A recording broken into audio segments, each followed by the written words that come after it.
Hey everyone, Matt Morris. Welcome back to episode number 3 of the Unemployed Millionaire Show, How Your Belief Systems Are Created.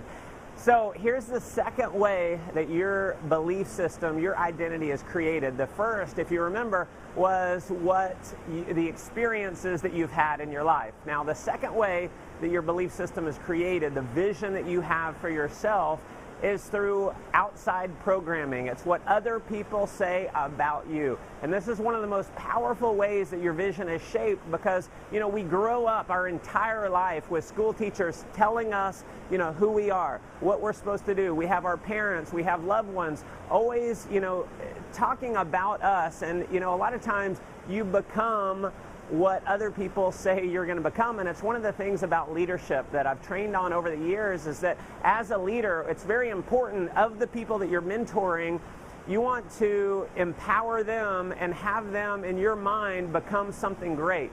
And what happens is people will many times live up to the expectations that you've created for them as their leader. And so that's a bit of a rabbit trail, but getting back to, this whole thing of, the 3 different ways your belief system is shaped. So you're out to external programming, what other people say about you. And I'm going to give you just a quick story, something that happened in my life. And it was something that my mother said to me. And before I tell the story, as I preface in my book, I had the greatest mother that I could ever imagine. She is my role model. She's my hero today.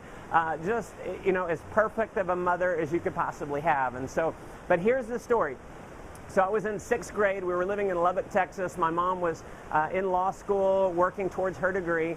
And I was in my PE class. And so the teacher had us run a 1-mile race. And so there's, 50, 100 kids, something like that. And we go off, right? And it was 6 laps around the track. I still remember. Around the football field. And so around, a couple laps to go, and I was, in the top 10 places. So I decided that I was going to do my very best to go out and, win this race. Now, I had never been an overly athletic kid, and so it was a little bit unique for me that I was, winning this race, right? So anyway, I just poured my heart into the race. My heart felt like it was going to explode, ran my heart out, and what happened, I was so excited. I didn't finish first, but I finished 2nd place. And I was so excited because I had never finished 2nd place in any race my entire life, right? And so I remember coming home that day, and I was so excited I wanted to share it with my mom. And so I'm like, Mom, I finished 2nd in the race. And my mom was so happy for me. She gave me a big hug, and she said, oh my gosh, son, that's amazing, because our family, we're just not good runners at all. And immediately in my mind, I just thought, wow, that must have been a fluke, because I'm not a good runner. Our family's not good at running, so that was just obviously a total fluke. And what's interesting is that was the last time I came anywhere close to winning a race. So that's an example of how powerful your external programming is, what other people say about you. And what you have to do to shift yourself from, a disempowering belief to an empowering belief is to realize that what someone else says about you has no basis on reality for your future. The only thing that has basis for your future is what you say about yourself, whatever you want to create for yourself. And so the other thing is this.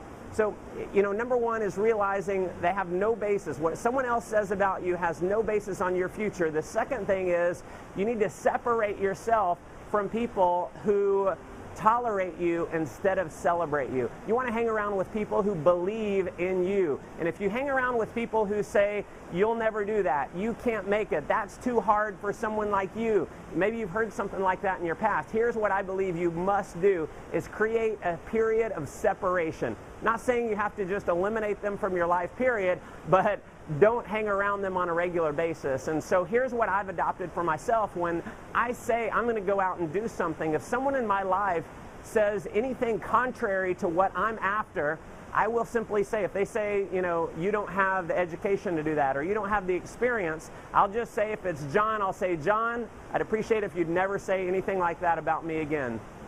And what happens is John has a whole new respect for me because he realizes I'm not going to tolerate anyone who doesn't believe in me. And if John can't abide to my rules, then I'm going to simply hang around with other people. So that's kind of the theme of this episode. Hang around with people who celebrate you, not tolerate you. We'll be back with the next episode soon.